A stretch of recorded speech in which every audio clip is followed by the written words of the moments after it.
नमस्कार प्यारे विद्यार्थियों। तो जैसा कि आपको पता है कि बीएसटीसी का नोटिफिकेशन जारी हो चुका है और जो 2026 की जो बीएसटीसी है उसका एक नया सिलेबस भी जारी हुआ है। आज हम उस सिलेबस के बारे में चर्चा करेंगे कि जो नई बीएसटीसी आई है उसका पाठ्यक्रम क्या है, कौन से सब्जेक्ट के कितने क्वेश्चन आते हैं, कौन कौन से सब्जेक्ट आते हैं, कितने नंबर के आते हैं। तो इन सभी जो आपके प्रश्न हैं उनका यहाँ पे आपका उत्तर आपको मिलेगा। तो सबसे पहले हम देखते हैं कि बीएसटीसी का जो एग्जाम होता है टोटल कितने नंबर का होता है। तो बीएसटीसी का जो पूरा एग्जाम है वो टोटल 600 नंबर का होता है, जिसमें आपको 200 क्वेश्चन देखने को मिलते हैं।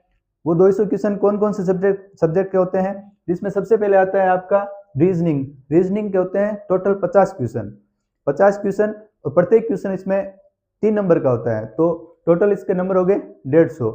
उसके बाद में अगला जो पोर्शन है वो होता है जनरल अवेयरनेस जीके का, जिसमें आपको ओनली राजस्थान जीके देखने को मिलेगी। राजस्थान जीके के टोटल 50 क्वेश्चन है और इसके भी 150 नंबर का ये होगा। नेक्स्ट तीसरे स्थान पर आपको देखने को मिलेगा शिक्षण अभिक्षमता, टीचिंग एप्टीट्यूड। तो टीचिंग एप्टीट्यूड है उसके आपको 50 क्वेश्चन देखने को मिलेंगे और ये प्रत्येक क्वेश्चन 3 नंबर का, टोटल इसके नंबर होंगे 150। चौथे स्थान पर आएगा हमारा इंग्लिश के कुल 20 क्वेश्चन होते हैं, 20 क्वेश्चन होते हैं और इसके जो नंबर होते हैं वो होते हैं 60। और अंतिम में हिंदी या संस्कृत, मैंने यहाँ पे सिर्फ हिंदी लिखी है, आप हिंदी और संस्कृत दोनों में से कोई भी सब लैंग्वेज आप सेलेक्ट कर सकते हो और उसके क्वेश्चन आप कर सकते हो, जिसमें हिंदी के टोटल 30 क्वेश्चन रहते हैं। अगर आप संस्कृत सेलेक्ट करते हो तो संस्कृत के भी 30 क्वेश्चन रहेंगे। तो अब हम देखेंगे कि इसका पूरा सिलेबस क्या है, कौन से सब्जेक्ट के अंदर क्या क्या आपको पढ़ना होगा, कौन कौन से टॉपिक हैं और किस प्रकार से आपको पढ़ना होगा, ये सारे आप इस वीडियो के माध्यम से आप देख सकते हो। तो सबसे पहले हम चलते हैं रीजनिंग के ऊपर। तो रीजनिंग में टोटल है 50 क्वेश्चन। 50 क्वेश्चन में कौन कौन से टॉपिक आते हैं, सबसे पहले 1 नंबर पे है तार्किक योग्यताएं रीजनिंग। इसमें जो रीजनिंग के जो सवाल होते हैं जिसमें ABCD से संबंधित और इसमें जिस प्रकार से सीरीज बनी होती है उस सीरीज से संबंधित जो क्वेश्चन होते हैं वो सारे इसमें आते हैं। विभेदीकरण, इसमें आपको क्या करना होता है कि कुछ नाम दे देते हैं, इसमें से कौन सा अलग है, एक सीरीज लिख देते हैं कि इसमें से कौन सा अक्षर अलग है, वो आपको इसमें से छांटना पड़ता है, वो आता है इसमें विभेदीकरण। दो वस्तुओं की आंशिक समानता है, इसमें आंशिक समानता और असमानता के समरूपता के प्रश्न आते हैं, जिसमें आपको डायग्राम देगा और इसमें से पूछेगा कि इसमें से कौन सा है जो अलग है। 4 डायग्राम होंगे, उसमें से कौन सा अलग है वो आपको अलग से छांट के आपको उत्तर लगाना होगा। उसके बाद में समानता का मतलब होता है रिलेशनशिप। इसमें जो क्वेश्चन आते हैं वो होते हैं कि राम एक तस्वीर की ओर देख कर इशारा करता है कि ये मेरे भाई के पिता के मासी हैं, तो वो उस लड़की से क्या संबंध रखता है। इस प्रकार के जो क्वेश्चन आते हैं वो आते हैं रिलेशनशिप के अंदर। नेक्स्ट है विश्लेषण, एनालिसिस में क्या आता है इसमें कि क्वेश्चन आते हैं इसमें वेन डायग्राम वाले जैसे प्रश्न आते हैं कि सभी कुर्सी चेयर हैं, सभी चेयर डस्टर हैं और सभी डस्टर बोर्ड हैं, तो इसमें से कौन सा सत्य है। इस प्रकार के जो क्वेश्चन आते हैं वो आते हैं आपके विश्लेषण के अंदर। नेक्स्ट है तार्किक चिंतन के अंदर कथन निष्कर्ष वाले क्वेश्चन आते हैं। कथन दे दिया होता है आपको और निष्कर्ष में पूछा होता है कि इसका निष्कर्ष क्या निकलेगा। तो रीजनिंग के अंदर ये इतने टॉपिक हैं। इसके अलावा भी कुछ ऐसे भी टॉपिक हैं जो इसमें लिखे नहीं गए हैं, लेकिन वो क्वेश्चन पूछते हैं उसके भी। तो आपको पढ़नी तो पूरी जो रीजनिंग है उसको सारे टॉपिक आपको एक बार देखने होंगे। तो टॉपिक आपके लगभग 7-8 टॉपिक इसमें लिखे गए हैं। जैसे रीजनिंग तार्किक योग्यता लिख दिया तो इसके अंदर सारे टॉपिक आ जाते हैं, जो बचे हुए सारे टॉपिक हैं वो सारे टॉपिक इसके अंदर आ जाते हैं। तो ये हो गया आपका रीजनिंग का पोर्शन जिसके 50% आएंगे आपके, और सबसे जो ज्यादा इंपॉर्टेंट है वो रीजनिंग ही है और 150 नंबर का होगा। उसके बाद में आता है जनरल अवेयरनेस जीके बीएसटीसी के अंदर अगर बात करें तो बाकी एग्जाम की तुलना में इसमें जो क्वेश्चन आते हैं वो एकदम सरल आते हैं। जैसे बाकी जो एग्जाम है इसमें थोड़े से लेवल के आपको क्वेश्चन देखने को मिलेंगे, लेकिन इसमें ऊपर वाले क्वेश्चन आते हैं। अगर कोई सब्जेक्ट टॉपिक है तो टॉपिक में ऊपर वाले जो 10 क्वेश्चन मोस्ट हैं वो आप याद कर लो, वो क्वेश्चन आपको इसके अंदर देखने को मिलेंगे। तो इसके अंदर कौन कौन से टॉपिक है वो देखते हैं। सबसे पहले आता है 1 नंबर पर ऐतिहासिक पक्ष का क्या अर्थ होता है कि हिस्ट्री। इसके अंदर आपको राजस्थान की हिस्ट्री देखने को मिलेगी।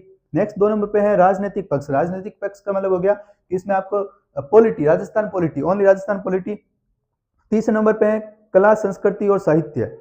तो तीसरा जो टॉपिक है, सबसे ज्यादा क्वेश्चन इसी में से आते हैं, कला संस्कृति और साहित्य, आर्ट एंड कल्चर। अगर आपकी आर्ट एंड कल्चर अच्छी आपकी तैयार है तो आप इसमें से 20 से 25 क्वेश्चन आप आर्ट एंड कल्चर के देखने को मिलेंगे आपको। उसके बाद में आता है आर्थिक पक्ष, इकोनॉमिक्स। इकोनॉमिक्स के ज्यादा क्वेश्चन नहीं आते हैं इसमें, थोड़े बहुत क्वेश्चन ही आते हैं इकोनॉमिक्स के। और भूगोल और पर्यटन, भूगोल और पर्यटन के भी, जैसे जियोग्राफी होगी, राजस्थान जियोग्राफी से संबंधित प्रश्न आपको, नदियों से संबंधित, राजस्थान की सीमा से संबंधित, कौन कौन से जिले हैं, कौन कौन से जिले की क्या क्या विशेषता है, इन विशेषताओं से संबंधित भूगोल के अंदर। और पर्यटन, पर्यटन के अंदर जो भी राजस्थान में पर्यटन की स्थिति क्या है, इस जो करंट के क्वेश्चन है वो इस पर्यटन के अंदर आपको पूछने को मिलेंगे, देखने को मिलेंगे। इसमें 50% होंगे टोटल और 150 नंबर का होगा। तो पहला पोर्शन हमारा रीजनिंग हो गया, दूसरा हमारा जनरल अवेयरनेस जीके हो गया, जिसमें ओनली राजस्थान जीके आपको देखने को मिलेगा। तीसरे नंबर पे आता है शिक्षण अभिक्षमता। शिक्षण अभिक्षमता का मतलब हो गया कि टीचिंग एप्टीट्यूड। जो नए विद्यार्थी हैं, जो अभी 12th करके आए हैं, उनको पता नहीं है कि ये शिक्षण अभिक्षमता होता क्या है। बाकी ये सब्जेक्ट तो पहले भी आपने सुन रखे हैं कि रीजनिंग क्या होती है, कभी कभी देखा भी होगा, और जीके भी आपने कभी कभी देखा होगा, लेकिन शिक्षण अभिक्षमता अभी तक आपने कभी नहीं देखी होगी। तो ये सब्जेक्ट आपके लिए एक नया सब्जेक्ट होगा, इसको आपको थोड़ा सा ध्यान से पढ़ना होगा, क्योंकि अगर इसका जो वेटेज है वो भी 50% का है।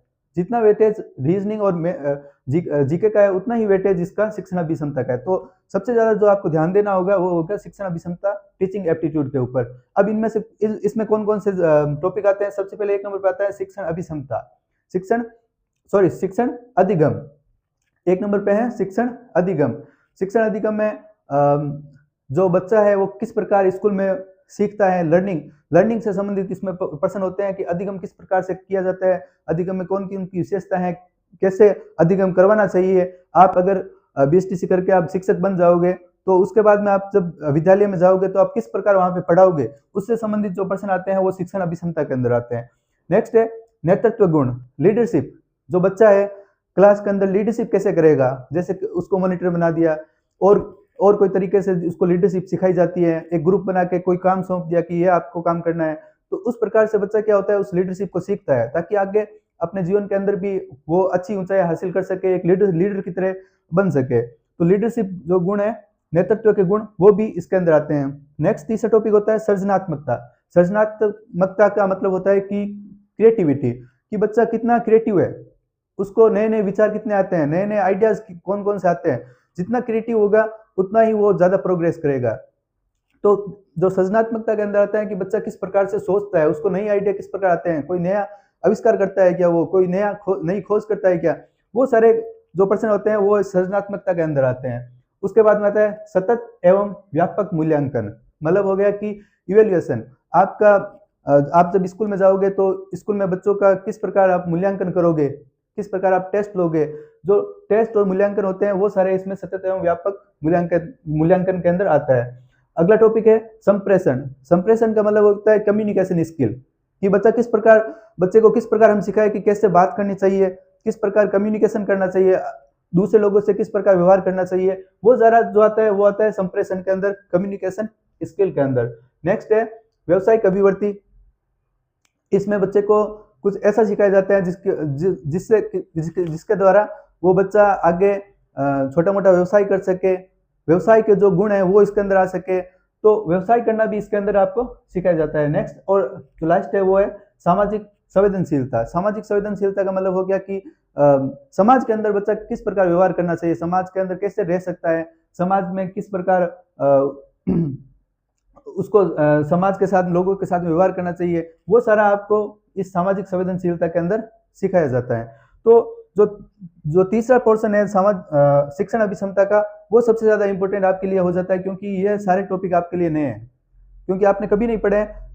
इसको कैसे तैयार करना है, जो पुराने क्वेश्चन आते हैं और जो रीड के अंदर जो बुक लगती है उसके द्वारा आप ये सारे टॉपिक तैयार कर सकते हो। अधिगम, नेतृत्व, सृजनात्मकता और मूल्यांकन, संप्रेषण कौशल और व्यवसायिक अभिवृद्धि और सामाजिक संवेदनशीलता, ये 7-8 टॉपिक है जो आप उस रीट वाली बुक से आराम से तैयार कर सकते हो। नेक्स्ट और जो 20 क्वेश्चन आते हैं वो है इंग्लिश के ओनली 20 ही क्वेश्चन आते हैं।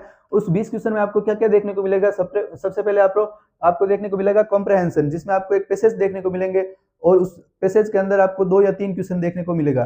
तो वो 2-3 क्वेश्चन आपको पैसेज के होंगे। उसके बाद में स्पॉटिंग एरर, एक आपको सेंटेंस देगा, उसमें से कहाँ पे एरर है वो आपको खोजना होगा कि इसमें किस प्रकार का एरर है, कहाँ पे। तो उसको बोलते हैं स्पॉटिंग एरर। नरेशन, नरेशन का अर्थ हो गया कि डायरेक्ट इनडायरेक्ट स्पीच। ये टॉपिक भी आपने 12th के अंदर 10th के अंदर आराम से पढ़ा होगा, डायरेक्ट और इनडायरेक्ट स्पीच। उसके बाद में प्रीपोजिशन। प्रीपोजिशन में जो सिंपल सिंपल प्रीपोजिशन है, इन, अप, ओवर, अपॉन, ये सारे प्रीपोजिशन आपको इसमें देखने को मिलेंगे। आर्टिकल्स है ए, इन, द, ये आर्टिकल आपको इसमें देखने को मिलेंगे। Connectivities, correction. उसके बाद में है टेंस और सेंटेंस। टेंस के क्वेश्चन इसमें सबसे ज्यादा आते हैं। अगर आपके टेंस अच्छी तरीके से तैयार है तो 3-4 क्वेश्चन इससे मिल जाएंगे आपको। सेंटेंस, सेंटेंस के अंदर आपको सेंटेंस कंप्लीट करना होगा, इसमें कौन सी वर्ब आएगी वो सारा इस सेंटेंस कंप्लीशन में आपको करना होगा।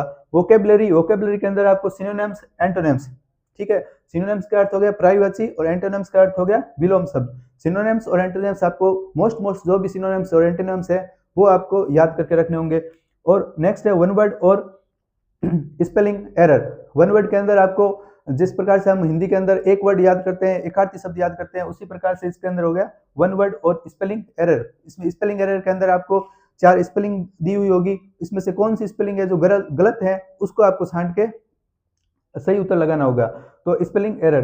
तो इंग्लिश के अंदर ये 10 टॉपिक आपको देखने को मिलेंगे। Comprehension, spotting error, narration, preposition, article, connectivities, correction, tense, sentence, vocabulary, synonyms, antonyms, one word और स्पेलिंग एरर। यह हो गया आपका इंग्लिश वाला पोर्शन, जिसके ओनली 20 क्वेश्चन होंगे और ये 20 क्वेश्चन आपको 60 नंबर के देखने को मिलेंगे। उसके बाद में जो लास्ट पोर्शन है वो है हिंदी का। हिंदी के अंदर क्या क्या टॉपिक है? सबसे पहले 1 नंबर पे आता है पर्यायवाची शब्द, पर्यायवाची शब्द। नेक्स्ट है विलोम शब्द। ये सारे टॉपिक तो आपने बहुत अच्छी तरीके से पढ़ रखे होंगे, तो भी आपको एक बार वापस इसको देखना होगा, क्योंकि 30 क्वेश्चन आते हैं। अगर 30 क्वेश्चन आपने सही तरीके से तैयार कर लिए तो ये 90 नंबर के होंगे आपके पूरे। तो इसमें तो नंबर कटना ही नहीं चाहिए, एकदम सिंपल है और एकदम जो सरल है वो है हिंदी। हिंदी के अंदर पर्यायवाची शब्द, विलोम शब्द, वाक्य विचार, वाक्य विचार। उसके बाद में है शुद्धिकरण। इसमें शुद्धिकरण में शब्द शुद्धि की भी आती है और वाक्य शुद्धि भी आती है। एक शब्द के अंदर अशुद्धि होगी, उसको आपको छांटना होगा कि यह अशुद्ध है, और वाक्य शुद्धि भी होगी। मुहावरे और कहावतें, एकदम सिंपल जो मोस्ट मुहावरे और कहावतें हैं वो आपको याद करना होगा। उसके बाद में है संधि और समास। संधि और समास भी आपको सिंपल ज्यादा डीपली नहीं पढ़ना है, ऊपर से संधि और समास जो मोस्ट आपको हिंदी व्याकरण के किताब में दे रखे हैं वही आपको संधि और समास पढ़ने होंगे। उपसर्ग, प्रत्यय और सार्थक शब्द, ये सारे टॉपिक है। तो हिंदी के अंदर आपको 30% देखने को मिलेंगे। ये 30% आपके 60 नंबर के होंगे, 60 नंबर के होंगे, और ये आपके टॉपिक एकदम सिंपल टॉपिक है। तो बीएसटीसी का जो सिलेबस है 2026 का, ये सारा सिलेबस मैंने आपको समझाया है। इसमें वापस एक बार मैं ऊपर से एक बार वापस बता रहा हूँ आपको। रीजनिंग के 50 क्वेश्चन होंगे, जनरल अवेयरनेस के 50 क्वेश्चन, और शिक्षण अभिक्षमता के 50 क्वेश्चन, इंग्लिश के 20 क्वेश्चन और हिंदी के 30 क्वेश्चन। टोटल आपके क्वेश्चन होंगे 200 क्वेश्चन में आपको 3 घंटे का समय मिलेगा। उस 3 घंटे के अंदर आपको 200 क्वेश्चन कंप्लीट करने होंगे, और उसके जो अधिकतम अंक है वो होंगे 600। तो 200 क्वेश्चन और 600 नंबर का आपका जो पेपर होगा। अब इसकी कट ऑफ क्या रहेगी, कितने क्वेश्चन आपको करने होंगे, तब आपका सिलेक्शन होगा। अगर आप चाहते हो कि सर एक कट ऑफ पर भी एक वीडियो बनाओ, तो अगर ये जो सिलेबस वाला वीडियो है इसके ऊपर अगर ज़्यादा से ज़्यादा लाइक आएंगे तो नेक्स्ट वीडियो आपके लिए कट ऑफ का वीडियो होगा, जो आपके लिए बहुत ही फायदेमंद होगा। Thank you.